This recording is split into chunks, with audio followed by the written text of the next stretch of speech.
मुंबई विद्यापीठाची सिनेट निवडणूक रद्द करण्याचा सरकारचा निर्णय आहे। अत्यल्प मतदार नोंदणी झाल्याने निवडणूक रद्द। राज्य सरकारने स्पष्टीकरण दिलंय। राज्य सरकारकडून निवृत्त न्यायाधीशांची एक सदस्यीय समिती स्थापन करण्यात आली आहे। तर सिनेट निवडणूक रद्द केल्याप्रकरणी युवा सेना आज हायकोर्टामध्ये जाणार आहे।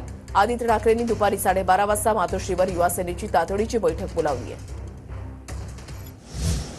सिनेट निवडणूक रद्द झाल्यानंतर माहितीमध्ये जुंपल्याचं पाहायला मिळतंय। भाजप प्रणित अभाविप विद्यार्थी संघटनेचा मुख्यमंत्र्यांवर आरोप आहे। मुख्यमंत्र्यांच्या दबावामुळे निवडणुकीचा बळी गेला असं अभाविपचं म्हणणं आहे। अभाविपचं शिष्टमंडळ राज्यपालांकडे दाद मागणार आहे। सिनेट निवडणूक स्थगित झाल्यानंतर अभाविप आक्रमक झाली आहे। फक्त आणि फक्त मुख्यमंत्र्यांच्या राजकीय लोभापायी त्यांनी विद्यापीठावरती दबाव पाडून त्या दबावाला बळी पडून या विद्यापीठाने या निवडणुका या स्थगित करण्याचा जो निर्णय घेतला आहे त्यामुळे सर्व पदवीधारकांना हा निर्णय एकदम अपमानकारक आहे। एकदम निर्णय हा दुर्दैवी आहे। अखिल भारतीय विद्यार्थी परिषद राज्यपालांची भेट घेऊन या निर्णयाच्या विरोधात दाद मागणार आहे।